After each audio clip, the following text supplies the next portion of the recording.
Buena tarde para todos. Es un gusto para la Universidad de Antioquia, la Facultad de Educación y el Departamento de Enseñanza de las Ciencias y las Artes, y particularmente el Comité de Carrera de la Licenciatura en Matemáticas, recibirlos nuevamente en esta nuestra conferencia del ciclo sobre educación matemática. 38 conferencias ya llevamos con esta, muy contentos, muy orgullosos de no cesar en nuestro empeño de ayudar a la educación matemática a conocer sus investigaciones y sus productos.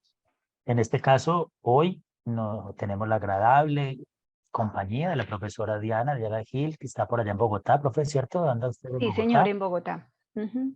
Mucho En gusto. la fría Bogotá. En la fría Bogotá, estamos hoy muy contentos de tenerla por acá. Hoy nos va a hablar sobre un asunto muy interesante, muy pertinente para todos los que están en esta llamada y para los que van a ver el video en YouTube, que tiene que ver con los programas de formación de profesores de matemáticas en el país. La profesora ya nos hará sus comentarios y sugerencias. Algunas cositas metodológicas rápidas. La Sí. profesora hace una exposición de unos 45 o 50 minutos. De ahí le permitimos al público y a todos los asistentes que puedan interactuar, hacemos preguntas, comentarios, y eso nos lleva a una conferencia, a un encuentro de más o menos hora y media, hora y 20. Le solicitamos a todos los presentes mantener sus micrófonos en silencio hasta que sea la oportunidad de interactuar para que no interrumpamos la conferencia.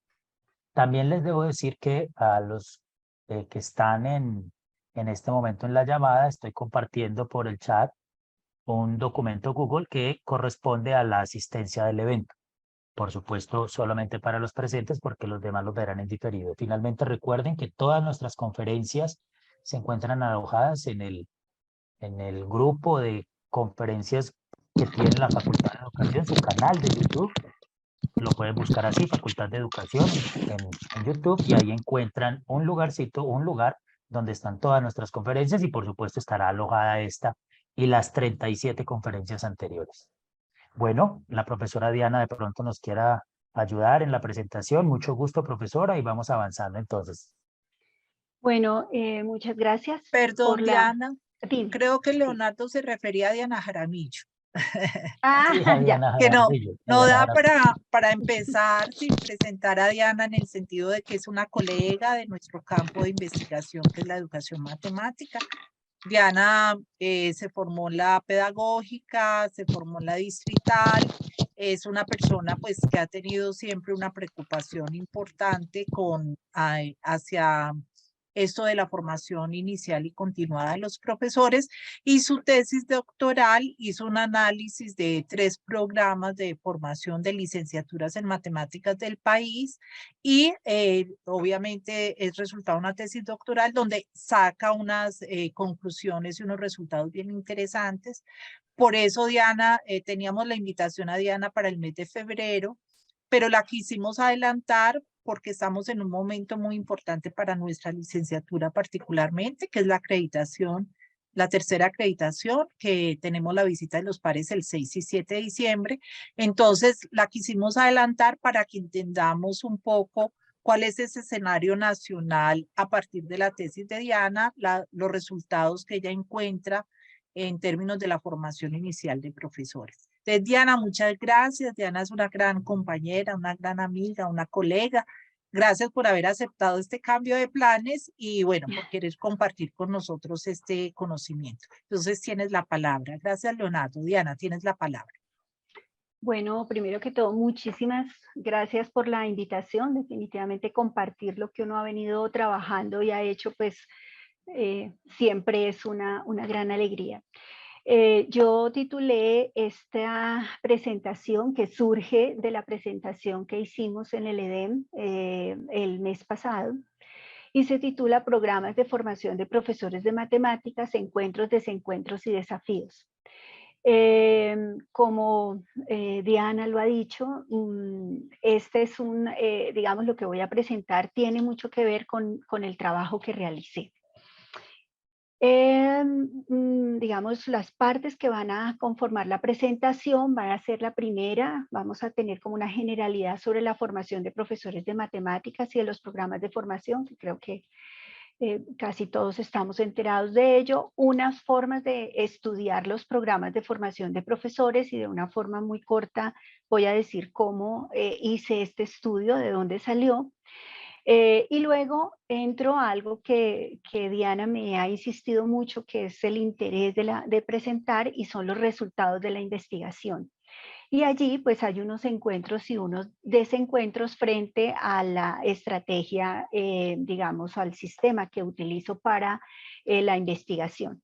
Y finalmente concluyo con unos desafíos frente a los programas de formación de profesores de matemáticas que creo que compartimos las licenciaturas a nivel nacional. Bueno, hablar de la formación de profesores en general, pues implica siempre hablar de los programas de formación y mucho más de los profesores de matemáticas. Obviamente tenemos que hablar de los programas de formación. Algo que es bien importante tener en cuenta para estos programas de formación es definitivamente el reconocimiento que tenemos que hacer de cómo los organismos internacionales, por ejemplo, solamente para dar un ejemplo, la UNESCO siempre ha tenido de una u otra forma incidencia en la educación a nivel nacional y en nuestra educación en particular, digamos, cuando hablamos de la formación de profesores de matemáticas. Entonces tenemos aquí tres grandes informes, uno del 72, Aprender a hacer el mundo de la educación hoy y mañana, el informe de la Comisión de Lords, La educación encierra un tesoro del 96, que fue un texto que en las facultades de educación se estudió bastante, y el último, Reimaginar juntos nuestros futuros, un nuevo contrato social para la educación 2022. El hablar de estos, digamos, como de colocar estos ejemplos de informes a nivel internacional es definitivamente reconocer, como lo decía en algún momento en un texto Martínez y Noguera y Castro, hablar de la educación deja de ser un problema nacional y se convierte en un problema internacional. Casi que siempre estamos refiriéndonos a otros a nivel internacional. Desde nuestras políticas internas, desde la Constitución del 91, la Ley 30, el Decreto 272, pues creo que se ha colocado una gran lupa, digámoslo así, a la mirada sobre los programas de formación de profesores.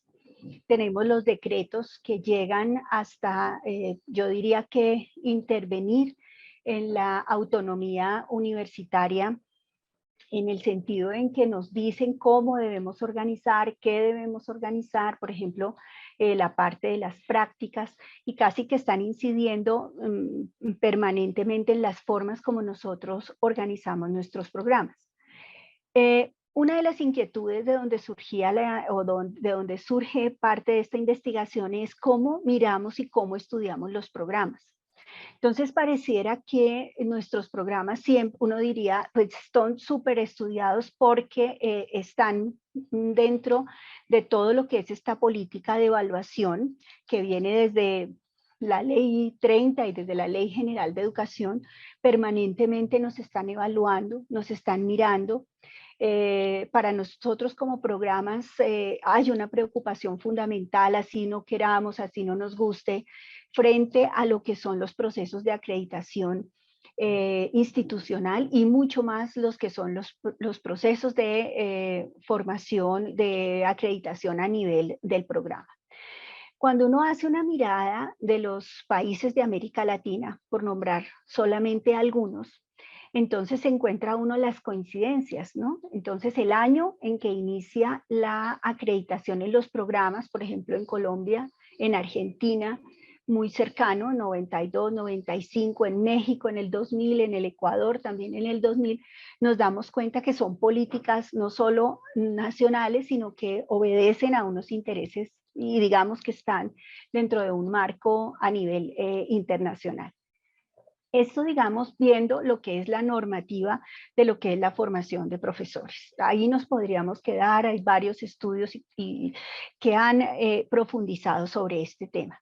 Por otro lado viene cómo es la formación de profesores en otros países y cómo la estamos asumiendo nosotros aquí en Colombia. Entonces nosotros vemos que en España, por ejemplo, estudiar una carrera que tiene que ver con la educación, pues implica primero hacer una carrera y luego hacer un máster de 1 año.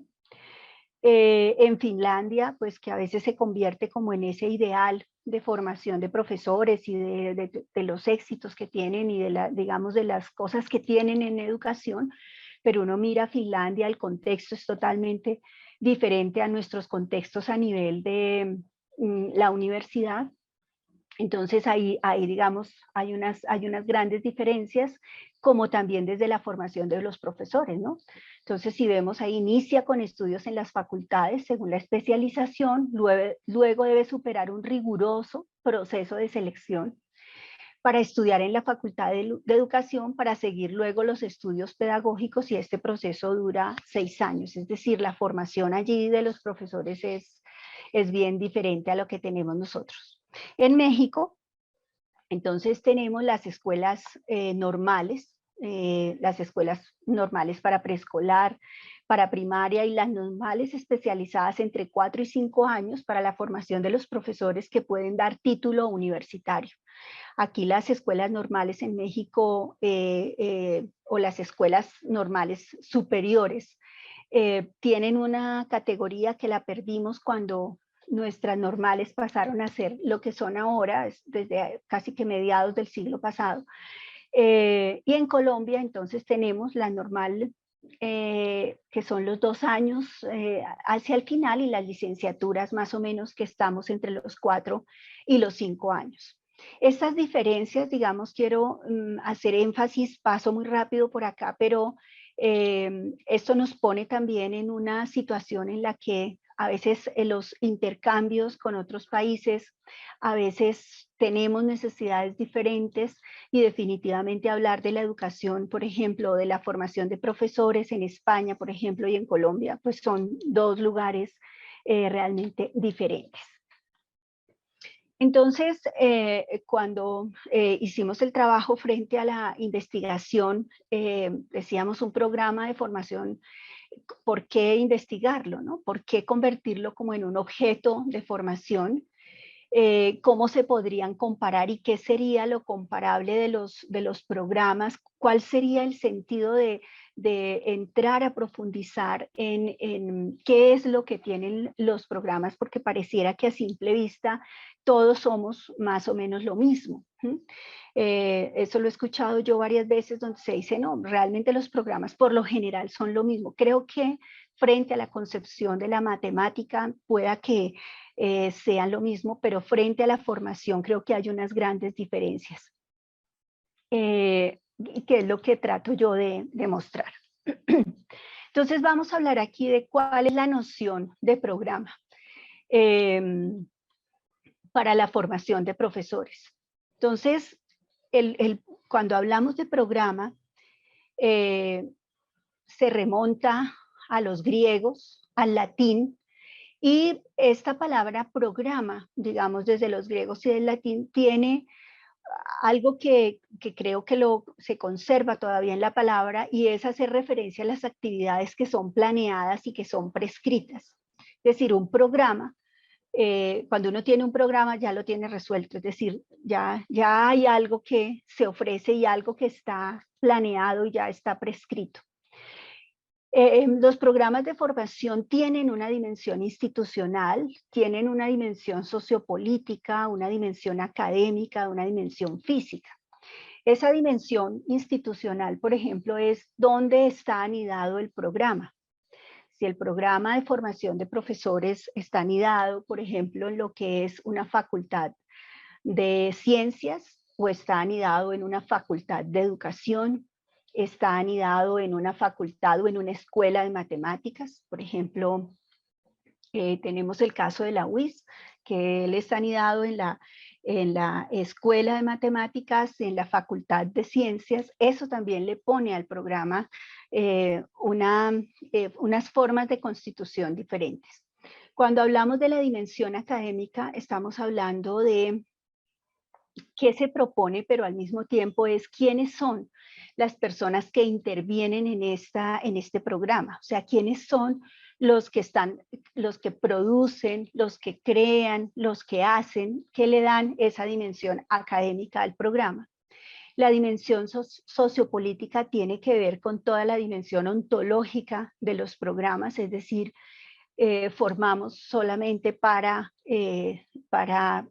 reproducir la matemática o formamos con alguna intención, que por lo general lo hay, una intención social, una intención política, una intención cultural, una intención, por ejemplo, del reconocimiento de otros, del trabajo con las diversidades o con las culturas. Es decir, ahí tenemos nosotros diferencias dentro de los programas. Y hay una dimensión física, que es donde en este momento se encuentran los programas. Creo que esa dimensión física ha tomado fuerza, o más que fuerza, diría yo, fue evidente en el momento de la pandemia, ¿no? No es lo mismo la virtualidad o hablar de un programa a distancia o de un programa presencial, y creo que ahí lo vivimos todos. Bueno, entonces, ¿cómo estudiar? O yo aquí en el trabajo propongo una forma de estudiar los programas de formación de profesores. Yo tomo tres grandes campos: el gran campo de la formación de profesores, el campo del currículo y el campo de la didáctica de las matemáticas. Dentro de estos tres campos, hablo yo de unos subcampos: el conceptual, el intelectual y el decisional. No me voy a detener acá, pero para que comprendamos cómo salen estos resultados. La idea es, de cada uno de estos campos, eso fue lo que se hizo, entrar a mirar cómo podemos establecer unas redes semánticas desde lo conceptual, desde lo intelectual, quienes están trabajando dentro de ese campo, y podemos ubicar unas, digamos, como unas tipologías, unas clasificaciones dentro de ese campo. Y el otro, que es menos estudiado con relación a los otros dos, que es el de la toma de decisiones, es decir, cómo los programas toman decisiones con relación a estos tres campos. Entonces, aquí describo el proceso que se realizó.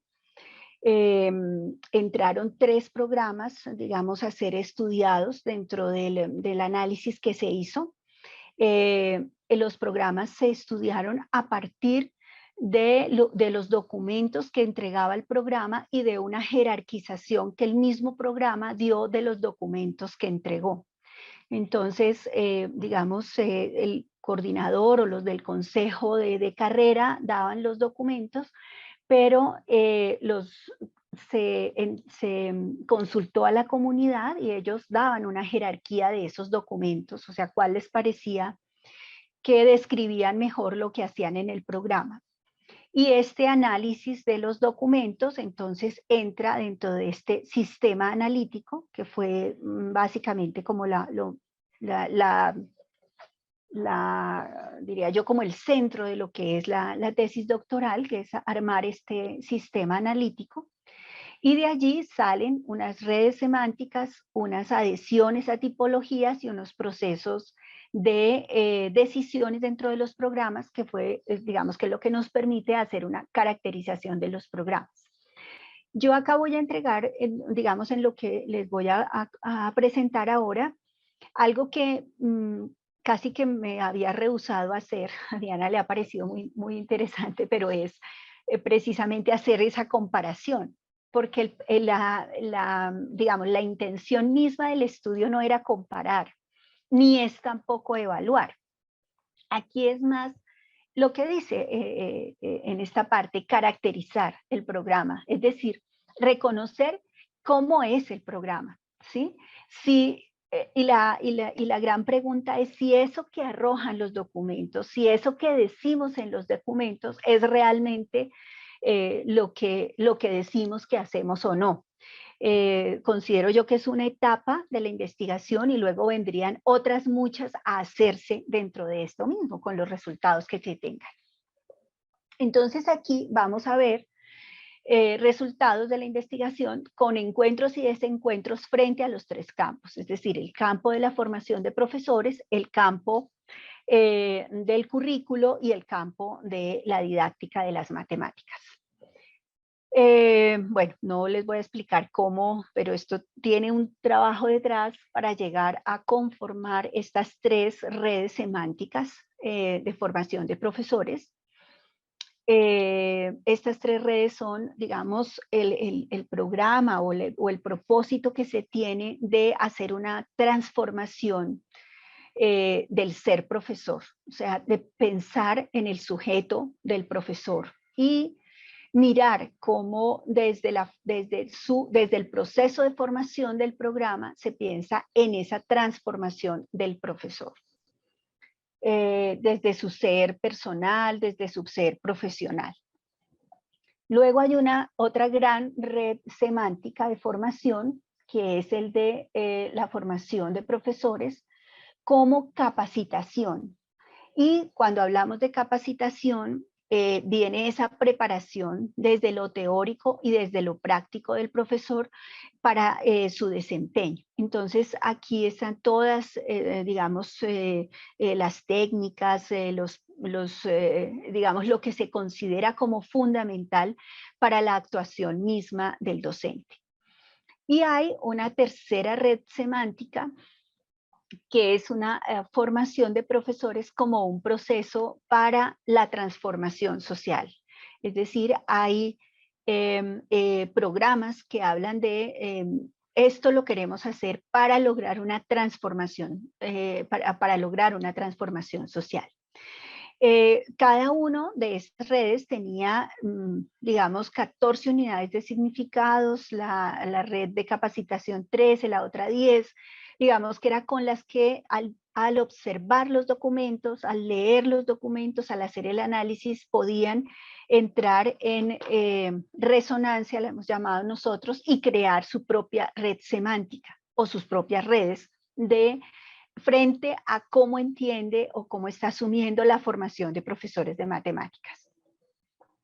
Cuando ya uno tiene revisado los tres programas, entonces nos damos cuenta que uno diría para sorpresa, pues como que estamos igual. Miren, si ustedes ven, primero, los tres programas tienen presencia o resuenan o hay presencia en los documentos con las tres redes.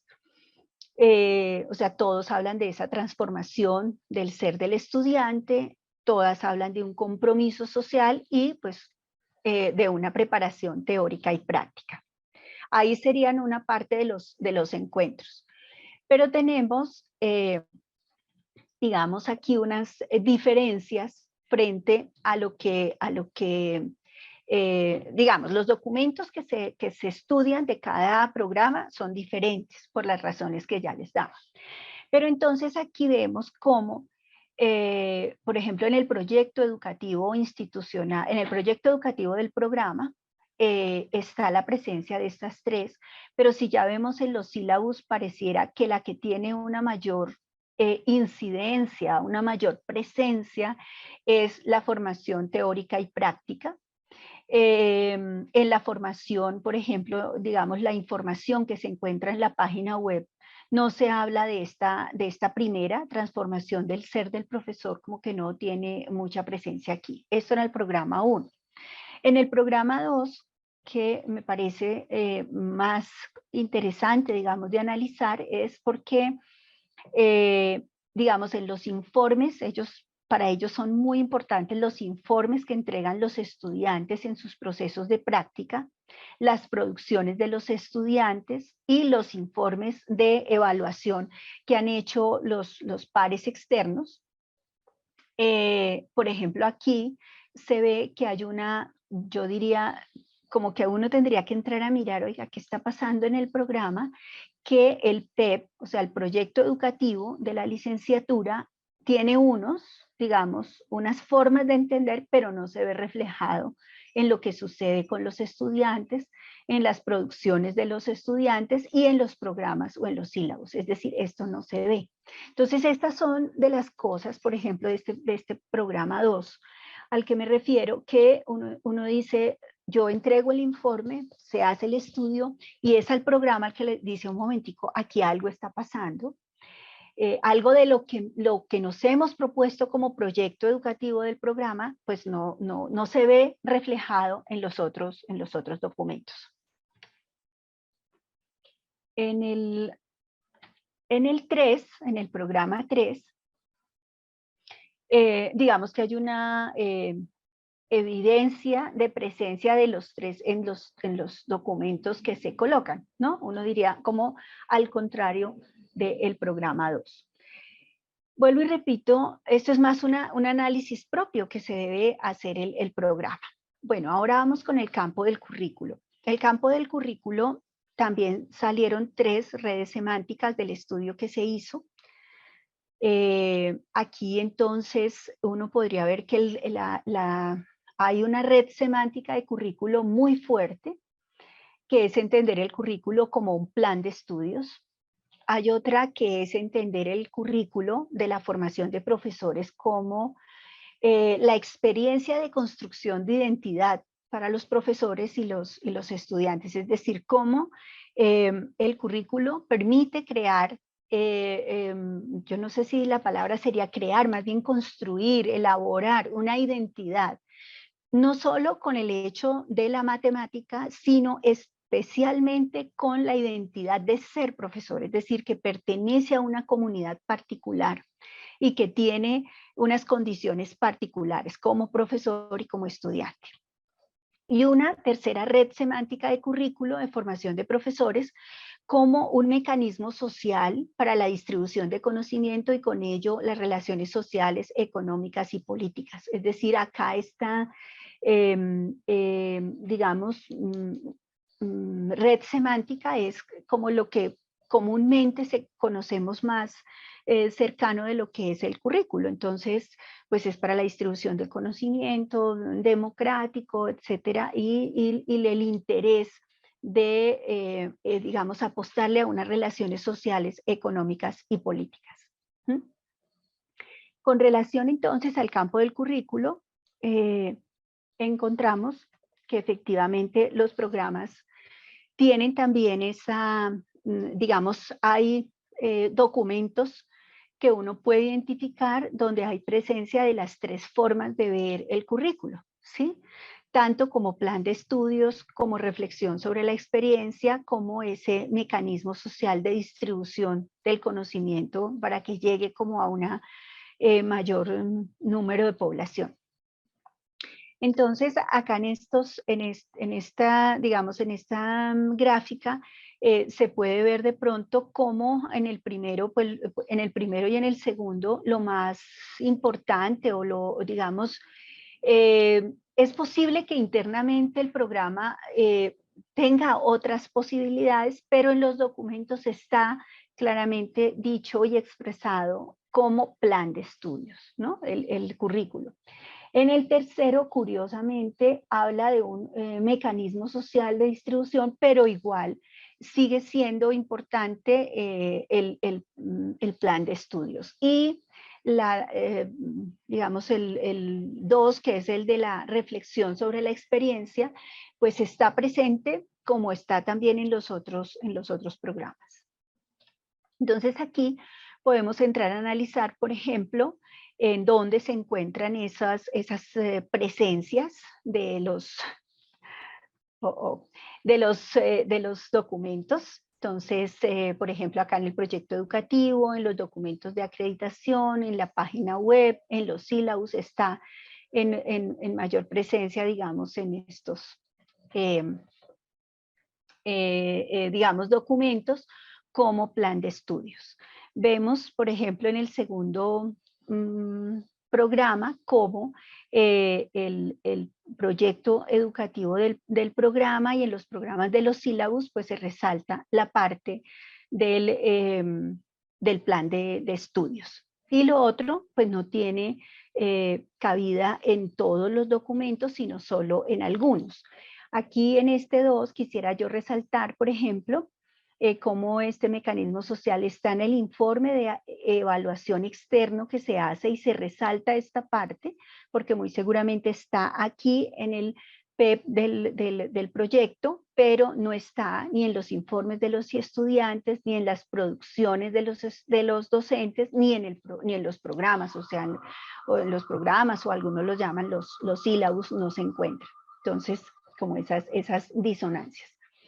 Aquí en el tercero programa, entonces encontramos que también tiene una fuerza grande lo que es digamos, el mecanismo social, como lo indicaba, digamos, esta más general, pero la presencia, digamos, pareciera que de todos está más acá en el documento de acreditación, que no, digamos, hay algo pasa entre el documento de acreditación y el documento del programa, que tiene digamos, unos encuentros ahí y otros que no, con relación a la manifestación que hace del currículo. Bueno, el otro campo que se estudió fue el campo de la didáctica de las matemáticas. En este campo hablamos bueno, se identificaron 4 grandes redes semánticas para el estudio digamos, de esta parte de la didáctica de las matemáticas. La primera red tiene que ver con entender la didáctica como el estudio de los procesos de enseñanza y aprendizaje, muy de pronto desde las concepciones de la psicología, no necesariamente de una sola, sino desde la psicología, es decir, es importante los procesos de enseñanza y aprendizaje. Vuelvo y repito, esto tiene un largo recorrido para haber llegado a estas cuatro redes semánticas de trabajo. Otra red que es bien importante, que es también la red semántica como ciencia de la comunicación y de la transmisión de conocimientos matemáticos. Esta es una red que sobre todo, digamos, se ha trabajado desde los matemáticos, que empiezan a pensar en el problema de la enseñanza y del aprendizaje y de la didáctica específicamente de la matemática. Entonces, como ciencia de la comunicación y de la transmisión de conocimientos. Esta otra red semántica que entiende más la didáctica desde una disciplina tecnocientífica y pluridisciplinar, que investiga, aporta, bueno, sí, a la enseñanza y al aprendizaje de las matemáticas, que uno la podría relacionar con la primera red, pero la particularidad que tiene esta red semántica es el hecho de ser pluridisciplinar, es decir, no es solo el matemático, es el psicólogo, es todo lo que tiene que ver con el enfoque ontosemiótico, entre algunos otros autores que están aquí presentes en esta red. Y está esta cuarta red semántica de la didáctica de las matemáticas, que a veces causa un poquito como que no me siento identificado ahí, porque se dicen porque, digamos, está la didáctica de las matemáticas entendida no como una didáctica que se desprende de una concepción pedagógica particular, sino al contrario, ella en sí misma es una pedagogía de la enseñanza y del aprendizaje de las matemáticas. Yo considero que es una red semántica de mucha fuerza, digamos, con un compromiso político, social y cultural, y a pesar de que ella misma trata de diferenciarse de lo didáctico como técnica para la enseñanza, pues de todas formas tiene una propuesta para la enseñanza de la matemática. Entonces, la verdad, haciendo el trabajo tuvimos que consultar mucho y tomar decisiones y no podía quedar, digamos, por fuera, y si es una red semántica donde más que didáctica es una pedagogía, enseñanza y el aprendizaje de las matemáticas. Entonces, de acuerdo a estas redes semánticas, los programas tienen esta, digamos, esta resonancia con ellas. Nos damos cuenta que todos tienen de los procesos, digamos, de enseñanza, todos de los de la ciencia de la comunicación, todos tienen de la disciplina tecnocientífica, tal vez en menos escala comparándola con las otras dos. Y la última, esta de la pedagogía de la enseñanza y el aprendizaje de las matemáticas, muchísimo menos.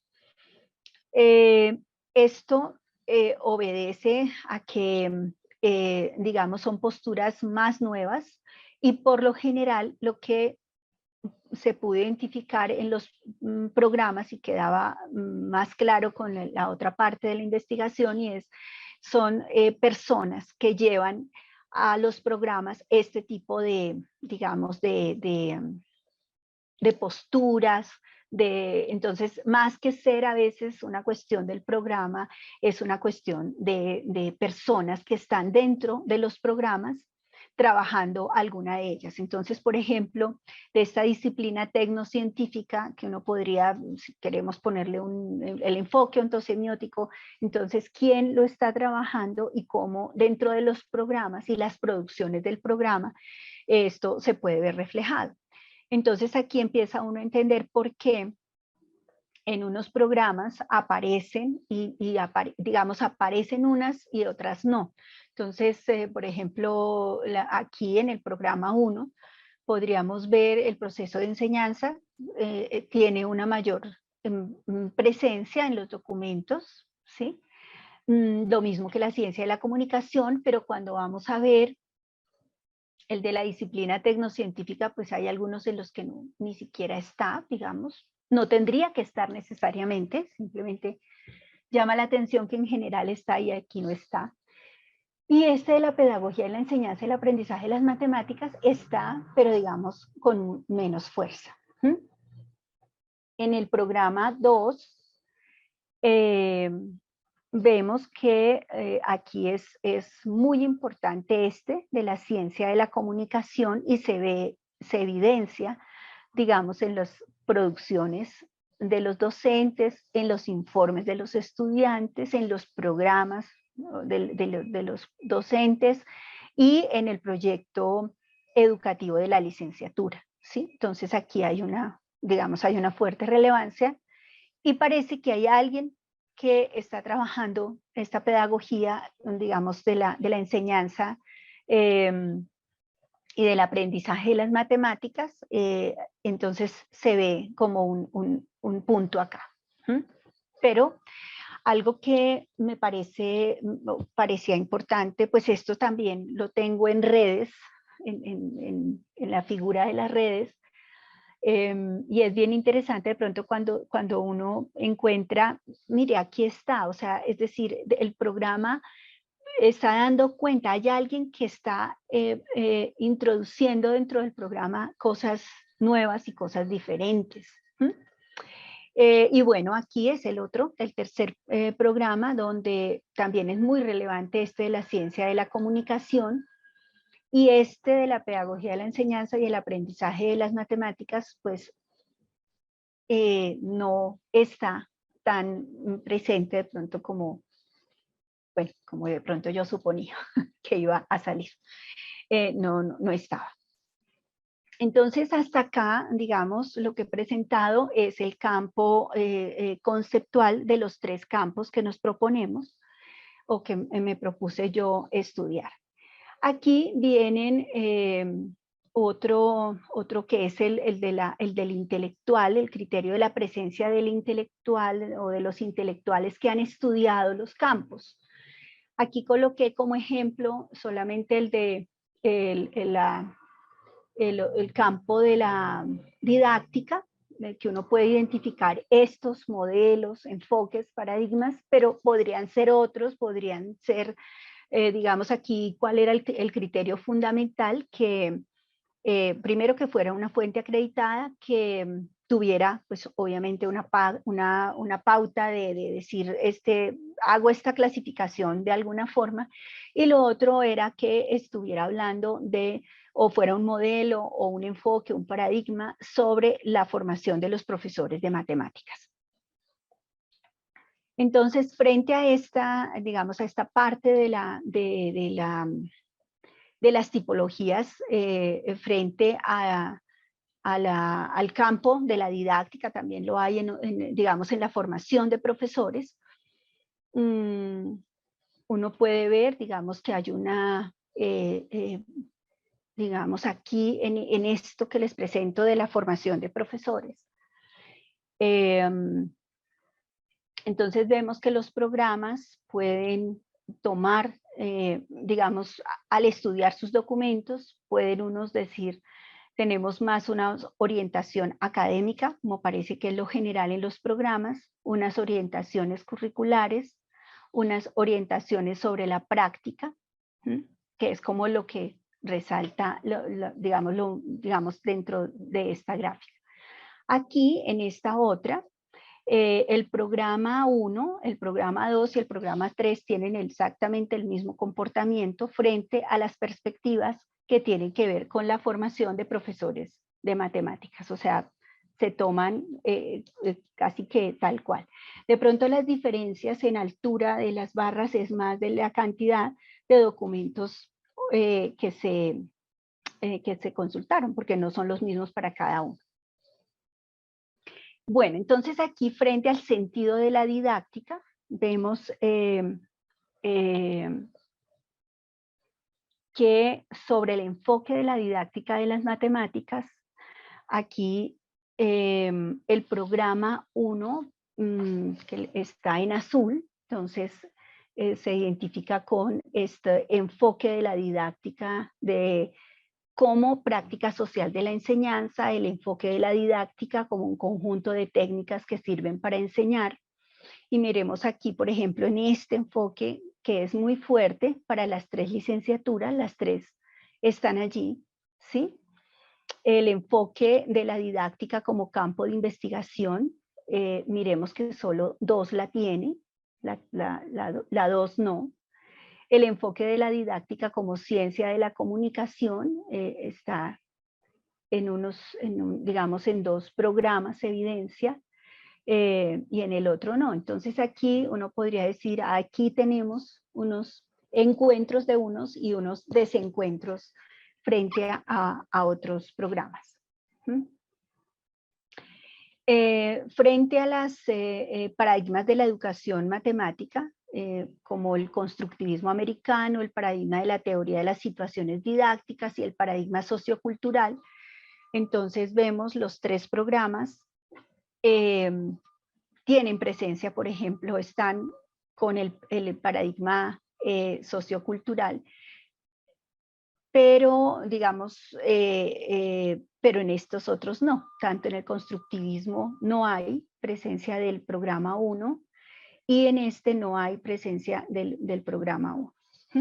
Entonces vemos ahí como algunas diferencias entre unos y otros. Bueno, otro de los subcampos dentro de estos grandes campos era la identificación de la toma de decisiones de los programas.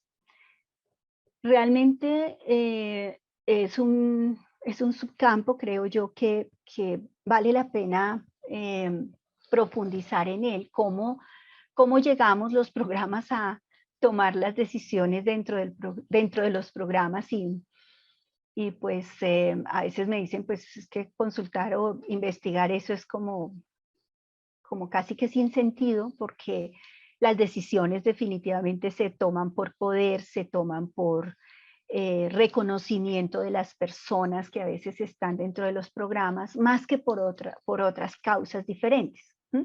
Entonces, cuando uno va a consultar los documentos, sacamos esta secuencia, digamos, ¿cómo sería el ideal, no? Que uno identifique un problema, que de ese problema se construyan unos unas formas o unos posibles procedimientos para abordar el problema, cómo se pueden generar esas posibles alternativas para abordar el problema, evaluar esas distintas opciones y finalmente tomar una decisión. Este sería como el proceso que se debería de seguir en la toma de decisiones. Si yo voy a cambiar el currículo, si se va a cambiar, cuando digo programa, va a cambiar el currículo, el programa de pronto va a tomar alguna decisión sobre el plan de estudios o cómo va a organizar su proceso, pero muchas veces esa que sería una investigación de tipo curricular no se alcanza a hacer, no se logra y terminan tomándose las decisiones de otras formas. Entonces, algo que fue bien interesante encontrar es que dentro de los documentos, dentro de los 2 primeros programas, no se identifican problemas de tipo, como les digo yo, más que de tipo curricular, porque se me quedó lo curricular, más relacionado con la formación de los profesores, como que no hay. O sea, los documentos no se identifican, pues, problemas. Si no se identifican problemas, pues no se identifica todo el proceso siguiente que explicaba. En el programa 3 es algo curioso porque se identifican problemas, varios, por ejemplo, frente a la evaluación, frente a varios problemas. Se identifica de pronto algunas estrategias que toman, las decisiones que toman los profesores para abordar el problema, pero queda ahí y digamos nunca se llega a decir de esto elaborado por todos, esta fue la decisión que se tomó, ¿sí? Entonces, sí, se identifican problemas, se identifican procedimientos, se identifican posibles alternativas para solucionar el problema, pero no se identifica que se haya evaluado esa solución y que se haya, digamos, como tomado esa solución. Esto yo creo que pareciera como muy... como que uno dice, pero ¿qué importancia tiene? Yo creo que es una gran importancia y es trascendental dentro de nuestros programas analizar cómo nos construimos. Parte de nuestras construcciones creo yo que es identificar problemas, mirar cómo los resolvemos, qué hacemos cuando muchos de nuestros programas hablamos, por ejemplo, de resolución de problemas y cómo vamos, digamos, elaborando, vamos como comunidad, vamos construyendo esas otras formas de abordar digamos, los programas y las situaciones que se nos presentan allí. Cuando nosotros estamos en el café, en el tinto, en otras situaciones, identificamos claramente problemas que hay, situaciones que antes pasaban y ahora no. Creo que ahora esto es muy común frente a lo que nos pasó con lo de la pandemia. Hay muchas situaciones que se nos están presentando y que no hemos tal vez tenido el tiempo de investigarlas o no hemos tenido el tiempo también de tomar decisiones sobre ellas. Hemos estado haciendo una investigación con profesores de la educación básica y media con relación a la pandemia, pero como que uno no alcanza a mirar, creo que estamos tan metidos allí que todavía nos falta por investigar con relación a esto. Entonces, esta parte de la toma de decisiones de los programas creo que debemos de ponerle una mayor atención. Lo otro es que en muchas ocasiones estamos actuando por... como reacción a la norma, ¿no? Entonces, ya sabemos que van a derogar el 1330, la resolución, parece que pues tenemos que tener listos los programas y si no, digamos, para poder tener el registro calificado, por lo menos la opción de que el registro calificado se alargue, pero muchas veces eso nos quita mirar lo importante y las relaciones que deben de tener nuestros programas con nuestros propios contextos, que sería lo importante, y cómo desde la investigación que hago van surgiendo esas otras formas de ver la formación de profesores de matemáticas que son nuevas, que son diferentes y que considero yo que deben de tener una mayor fuerza. Entonces, ¿cuáles son los desafíos? Creo que ya los he pronunciado algunos de los programas de formación de profesores. Bueno, yo creo que una de las principales conclusiones de la investigación que hice antes de pasar a los desafíos, es digamos, reconocer que el programa, que un programa de formación de profesores de matemáticas definitivamente es una unidad conceptual académica y administrativa, que un programa tiene vida, digamos, que es productor de teorías, de nociones, de campos, es decir, yo diría que casi que es la vida del campo de la educación matemática. Entonces, los programas se transforman a partir de esa producción, de esas teorías, de eso que está sucediendo allí, de la vida misma que tiene, digamos, el programa. Es definitivamente los programas, es generador y asimilador, como lo dice allí la diapositiva, de grupos de intelectuales. Es decir, en los programas se viven esas tensiones entre unos y otros. Y uno esperaría que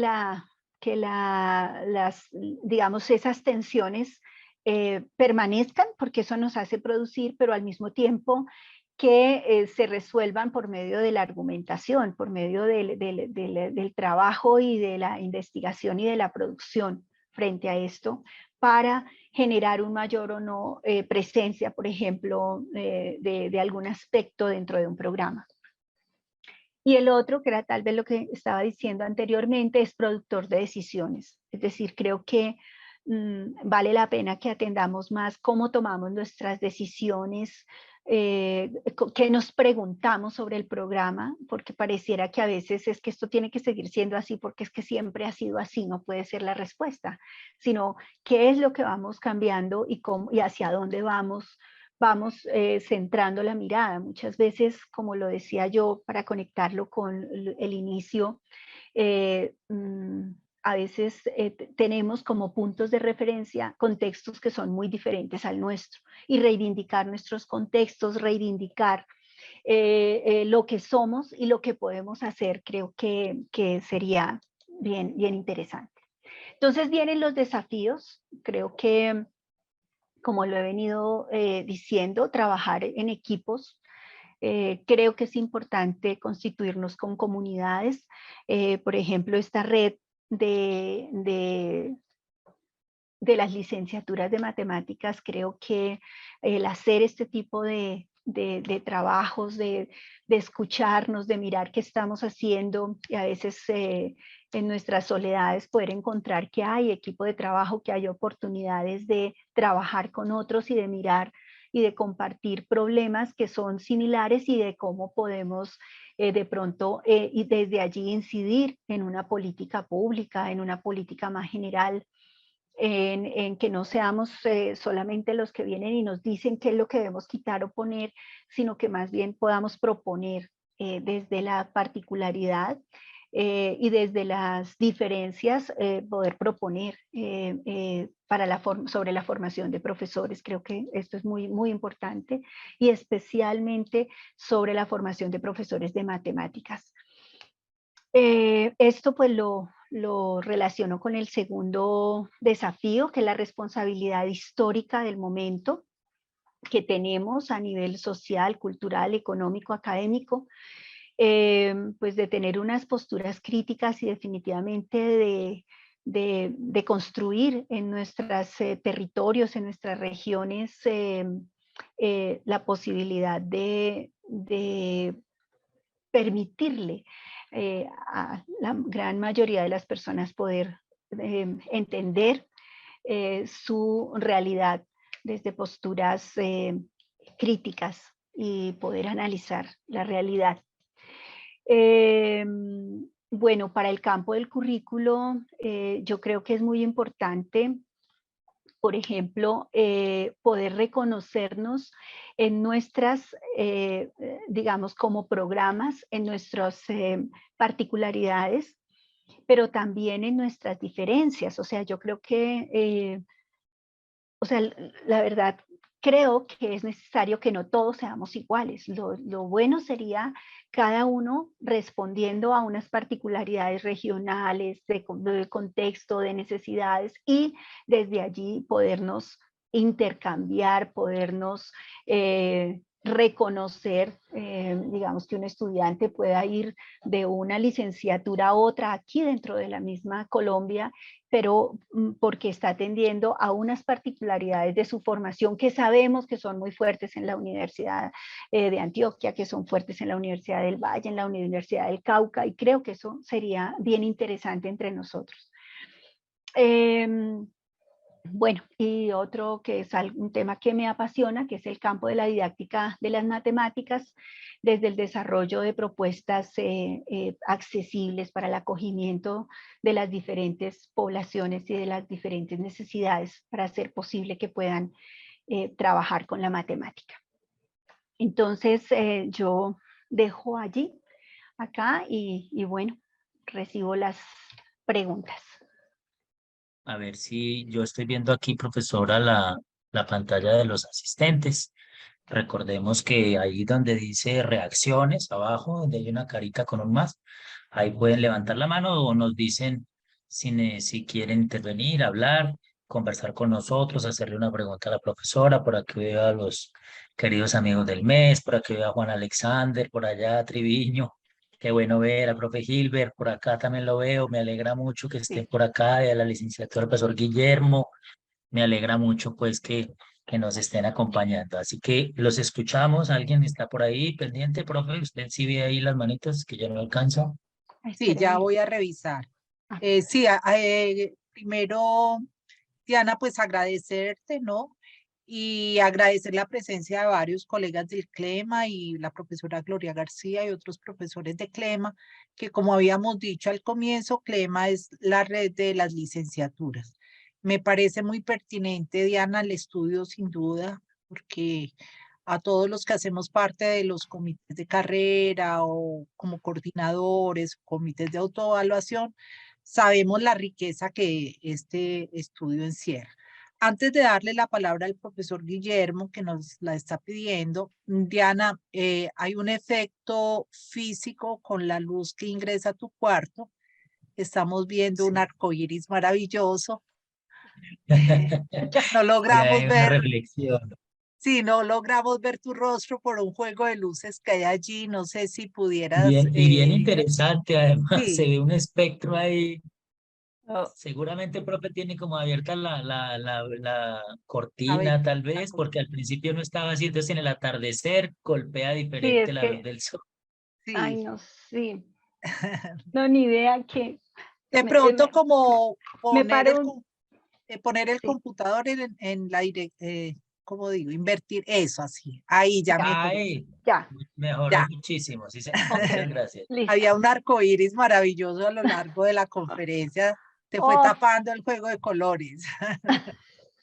Bueno, entonces, Diana, no, me parece, vuelvo y digo, que hay unas conclusiones bien interesantes y como tú decías al comienzo y como lo hablamos antes de invitarte a la charla, como lo ha dicho Diana todo el tiempo, no es hablar de una comparación de cuál programa es mejor o no, sino que a mí me parece que lo relevante es que los programas mismos, esos tres que fueron analizados, pero el resto de los que no fuimos analizados, este estudio nos ayuda a revisar esas coherencias que tenemos, sea a partir de los campos que tú identificaste, esos tres campos o de otros campos que cada programa tiene, cuáles son esas apuestas epistemológicas, ontológicas, nociológicas, ujú, metodológicas a la que cada programa eh, pretende llegar.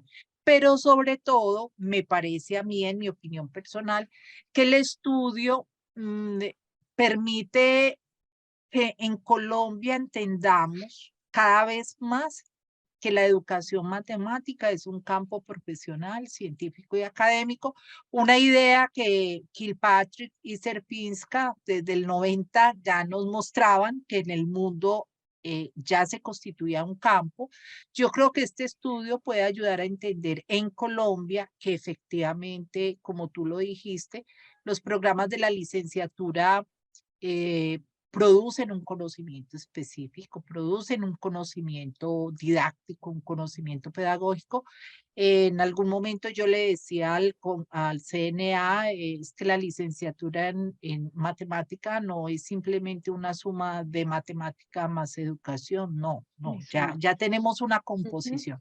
Entonces me parece a mí que el estudio nos ayuda a comprender eso, y la invitación es a que todo el mundo lea tesis, ¿no? Porque sin duda, yo ya escuché a Diana en otro espacio y hay un camino metodológico impresionantemente sistemático para ella llegar a esos campos que llegó. Bueno, era simplemente un comentario. Entonces, Guillermo, tienes la palabra. Guillermo, y como tenemos tantas personas a nivel nacional de diferentes programas, cuentas de qué programa eres. Dale, Guillermo, tienes la palabra.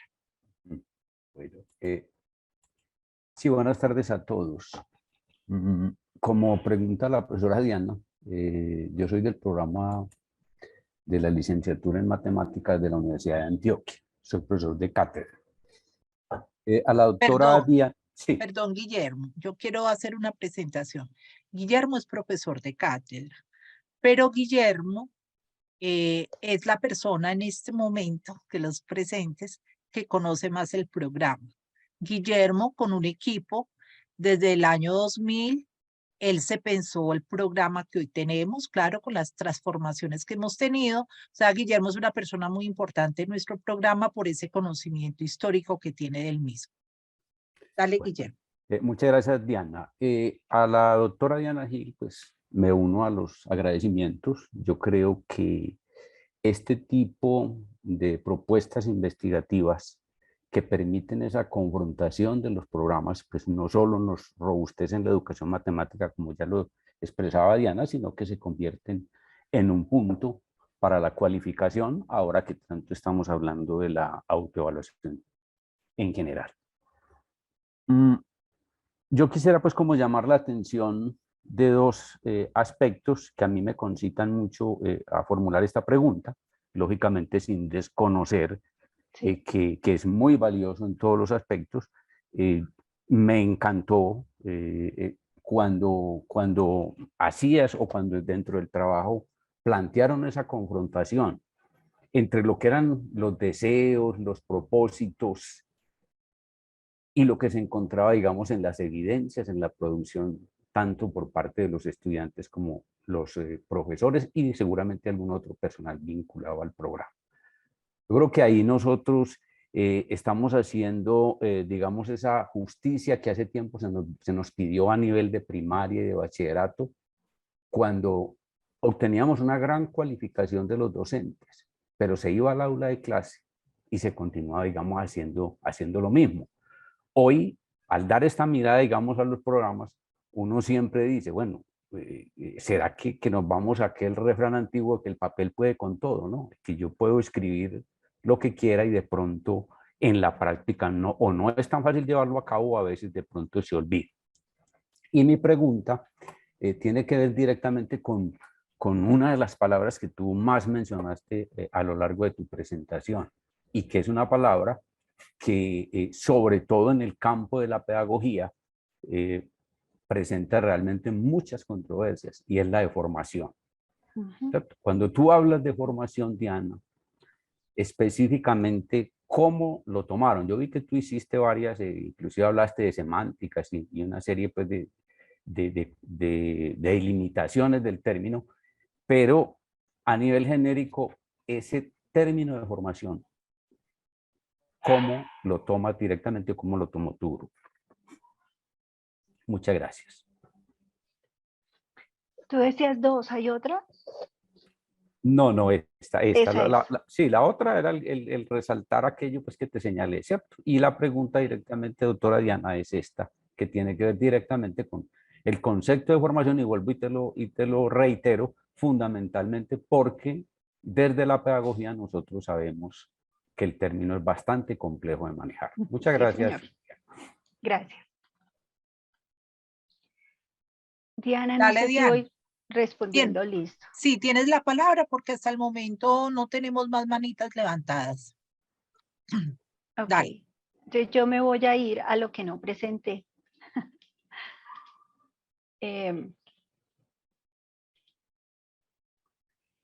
Bueno, ¿cómo hicimos lo de formación? Estoy totalmente de acuerdo con el profesor Guillermo.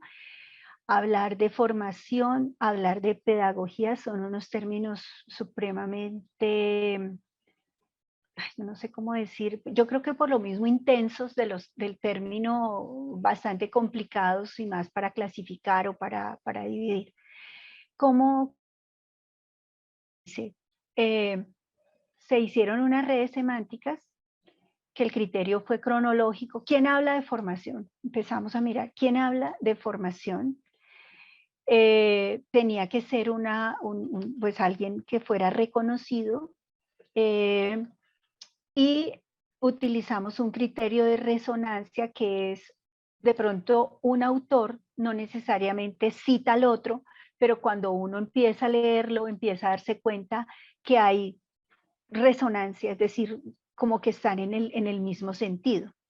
Y tratamos desde allí de armar las redes. Entonces desde ahí se armaron las redes. Yo acá tengo un video donde de las 3 redes que yo hablaba se hizo. Creo que uno lo podría entrar nuevamente a revisar estas redes, podría entrar uno a mirar que no, que dentro de esa red hay otras subredes. Es decir, creo yo que es una posibilidad. Pero ¿cómo lo hicimos? Lo hice desde allí. O sea, este fue, aquí se va mostrando cómo pues se va pasando por diferentes autores. Y en esto que está como resaltado a veces que hay unos puntos. Diana, ¿estás compartiendo algo? Sí, la pantalla. No la estamos viendo. Dale a pantalla y ahí compartir. Ahora Menos sí. mal, estaba hablando y ya. Listo. Entonces, espérenme, aquí me devuelvo un momento. Entonces, el criterio era cronológico, o sea, es decir, al lado izquierdo está lo primero y se va ampliando la red. El otro era el criterio de referencia, es decir, un autor que refiere a otro, y el otro de resonancia, como lo explicaba. Entonces, de aquí se crean estas redes. Aquí ya empiezan a... entonces se ubicaron como unas frases analíticas fundamentales, digamos, que recogían lo de un grupo, que fue las que entraron en resonancia con los documentos de los proyectos. Entonces aquí está la primera red, la red de la verde, y esta ya es la de la formación como capacitación y preparación práctica. Entonces, digamos, más general, y está la otra, esta que es la de transformación social.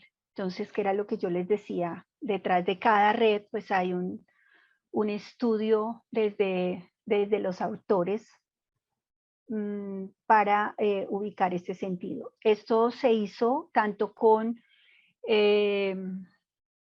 currículo como con didáctica de las matemáticas. Espero haber respondido tu pregunta. Sí, muchas gracias. De todas maneras, yo creo que la misma red semántica que acabas de mostrar le da mucha fuerza precisamente a la complejidad del término, ¿no?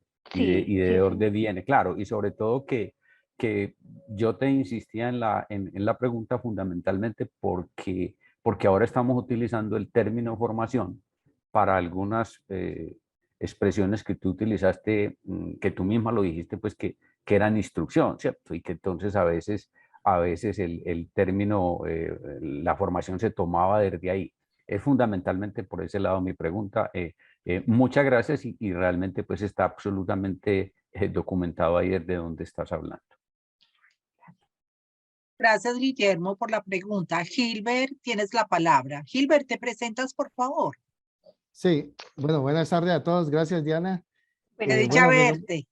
Sí, qué alegría. Mi nombre es Silver Blanco, soy profesor del Departamento de Matemática y Estadística, particular profesor del programa de licenciatura en Matemáticas de la Universidad de Nariño, aquí en Pasto, al sur del país.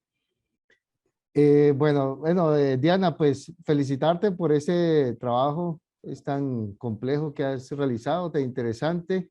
sin duda pues un aporte importante para las licenciaturas de matemáticas en el país, pues que ya nos permite nos aportas un sistema analítico para analizar pues nuestros programas. Qué interesante pues hacer este ejercicio aquí con nuestra licenciatura. Como todo el tiempo estamos pensando en este tema de la acreditación y las evaluaciones pues que nos hacen estos pares externos, yo pensaba cómo se relaciona, digamos, este sistema analítico pues con estas categorías que nos evalúan en los temas de acreditación, ¿no? Que es la docencia, la investigación, la interacción social, los egresados, ¿no? O sea, ¿cómo podríamos poner a dialogar, digámoslo así, este sistema analítico que tú nos presentas con estos elementos, pues, que nos evalúan o que sí, a los cuales nos hacen seguimiento, digámoslo así, en estos procesos de acreditación? Esa es mi pregunta. Gracias. Gracias. Pues yo no sé si podríamos hablar de diálogo, ¿sí? Pero yo sí creo que hay mucha relación. Algo que en este momento, y es el 1330 y el 245, esta resolución, habla de las competencias y de los resultados de aprendizaje. Entonces uno, digamos, uno en el programa empieza a pensar, venga a ver yo cómo doy respuesta a esto. Y yo creo que estos tres campos que son fundamentales dentro de cualquier programa darían respuesta a eso que nosotros queremos hacer como competencia y finalmente lo que logramos con los estudiantes. Entonces yo interpreto que la norma lo que quisiera tal vez es mirar a fondo qué es lo que estamos haciendo los programas. Y yo creo que un sistema analítico como esto nos permitiría decir cómo lo estamos haciendo, desde dónde lo estamos pensando y qué lo estamos haciendo.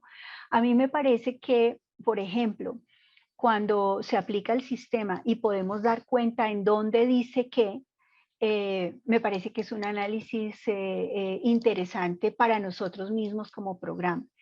También creo que esa concepción que hay de la autoevaluación, es decir, cómo me miro yo como programa, si alguien quisiera utilizar este sistema para mirarse como programa, me parece que es totalmente riguroso, sistemático, claro y da posibilidades de transformación. Entonces, uno lo que yo no, por eso te digo, yo no sé si sería de diálogo que ellos pudieran escuchar y decir, mire, hay otras formas, que es lo que insisto todo el tiempo, hay otras formas de mirarnos que no sea los criterios que ellos tienen. Es decir, cuando ellos hablan de evaluación de profesores, estudiantes, egresados, hay una parte fundamental que es la parte, yo no sé si es académica, que le han puesto varios nombres ahora, pero es digamos como esa parte que uno dice central del programa, que es la parte académica. Yo diría, podríamos entrar a mirar nuestros programas desde un sistema como estos. Claro que sí. O sea, sí responde a mirar lo académico del programa. Vale, gracias. Diana, gracias. Se me ocurre a mí que el año entrante, de pronto en febrero, marzo, podríamos repetir la charla, pero desde lo metodológico. Porque mira que la pregunta que hace Gilbert es bien interesante, o sea, ¿cómo llegar a estas categorías que tú llegaste, que llamaste campos conceptuales? Estos tres campos. Se me ocurre, Gilbert, que metodológicamente hablando, por lo que conocí yo del trabajo de Diana en otro encuentro, es bien interesante porque nos ayuda a leernos desde nuestros propios programas de curso, desde el PEP que tenemos escrito, desde los documentos de autoevaluación que tenemos escrito, reconocer lo que hay dentro de cada programa. Entonces me parecería, Diana, que sería interesante que ahí sí nos contaras todo lo metodológico, porque me parece un ejercicio bien interesante para saber qué coherencia tenemos entre lo que tenemos escrito con lo que realmente ocurre en la sala de clase entre un profesor y un estudiante en la formación inicial, ¿no? Entonces, desde ya, Diana, te invito a eso, porque sería bien interesante para la red también, ¿no? Bueno, no veo más manitas levantadas, entonces yo voy a aprovechar para hacer una pregunta. Esto porque en este momento es de mucho interés para nosotros por una tesis doctoral que estamos haciendo, pero también porque me parece muy interesante a la hora de los desafíos, cuando tú pusiste un desafío de poder leer el momento histórico, social, cultural que está viviendo Colombia, porque de alguna forma nosotros, programas de formación de profesores de matemáticas, incidimos directamente en ese país que está y en ese país que vendrá, ¿cierto? De manera consciente o inconsciente, dependiendo pues de estos análisis que el programa haga, yo creo firmemente en que nosotros hacemos presencia en el mundo, como lo dice Freire, o sea, somos protagónicos en la construcción de ese mundo, ¿no? Entonces la pregunta es, cuando te referiste a los aspectos éticos, estéticos, sociopolíticos, ya no es sobre estos 3 programas, porque no viene al caso juzgar los programas ni emitir juicios de valor, sino tú qué aprendiste en esos 3 programas y qué crees que deberíamos hacer los programas en el sentido de esto ético, estético y político en esa lectura de mundo y particularmente en la lectura de Colombia, ¿cierto? Estoy como cuando uno defiende la tesis. Sí. Una pregunta de defensa de tesis. ¿A ti qué te queda y que pudieras compartir con nosotros? Porque, por ejemplo, en nuestro programa, en los resultados de la autoevaluación, sale evidentemente, nosotros tenemos en el PI de la institución, en el PI de la facultad y en el PEP del programa, tenemos explícitamente el compromiso de lo ético, estético y político. Sin embargo, en los resultados de la autoevaluación, ni los profesores, ni los estudiantes, ni los egresados reconocen esos 3 aspectos. O sea, hay una contradicción, ¿no? Lo declaramos y de pronto algunos sujetos entendemos que sí lo hacemos, pero mayoritariamente nuestros sujetos estudiantes, profesores y egresados no reconocen eso.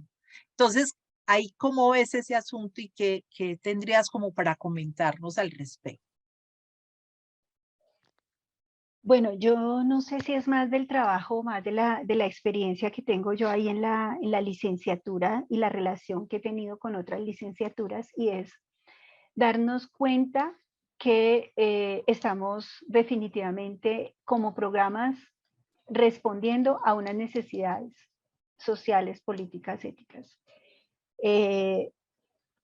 Así lo hagamos consciente o inconscientemente, ¿sí? De todas formas lo hacemos. Entonces, yo en este momento, por ejemplo, no le hemos apostado en la Universidad Distrital a una licenciatura con una propuesta desde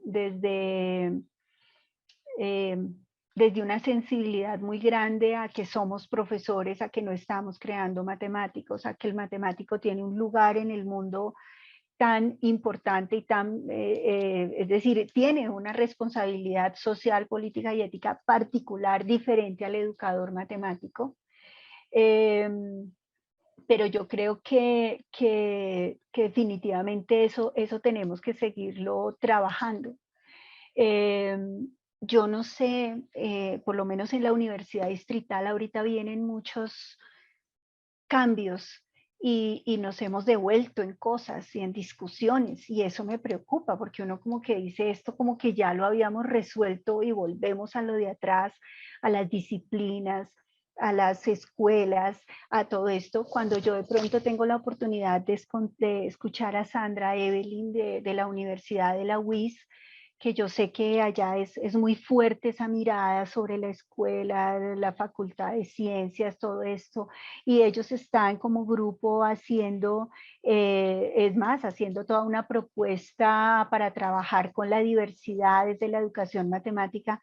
Entonces lo que yo digo es, sí estamos haciendo muchas cosas, sí estamos respondiendo desde lo ético, desde lo social, desde lo político, y a mí me parece, y siempre se lo he dicho a mis estudiantes, yo creo que no hay nada más revolucionario que enseñar a pensar matemáticamente y a leer el mundo matemáticamente. Yo creo que eso es lo importante. Entonces, como no bajar la guardia desde allí y estar muy atentos, porque cuando digo atentos quiere decir con la investigación. Nuestros programas se pueden creer que lo tenemos resuelto y no.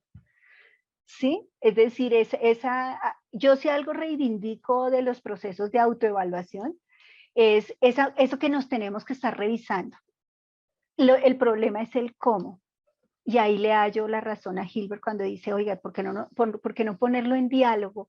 Y mirarnos, no sé, esta puede ser una propuesta, pero uno puede decir, no, esta no, y más bien esta otra, o quitémosle a esta esto y dejemos que nos pudiéramos mirar desde unos estudios definitivamente académicos que nos permitieran crecer. Yo creo que esa es la parte fundamental.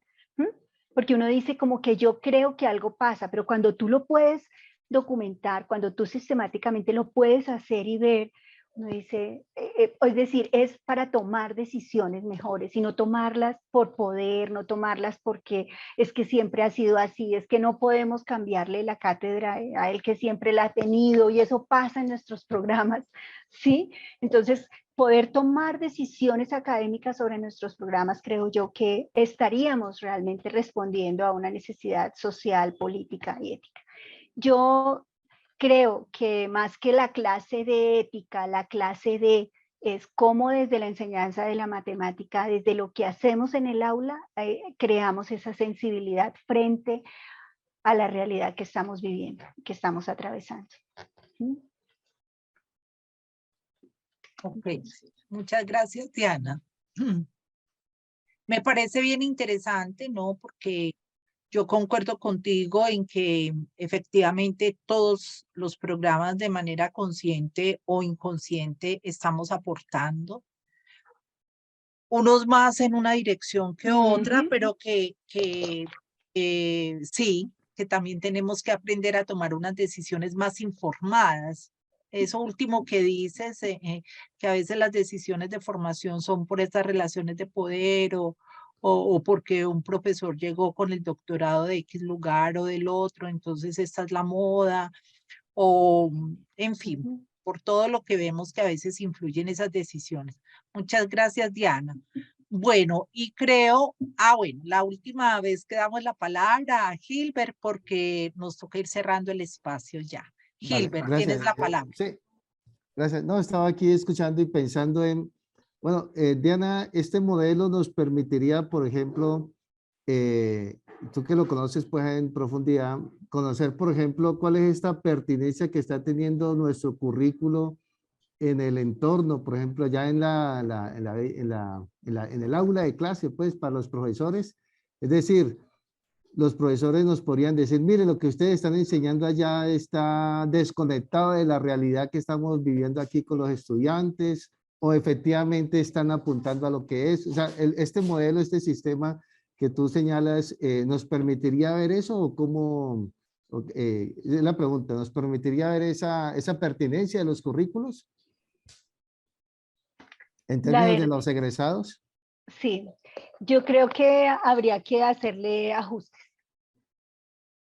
Pero es posible pensando, ¿sabes desde dónde? Creo, pues, es decir, eso no ha sido preocupación del sistema. O sea, ese como sistema, no, de entrada.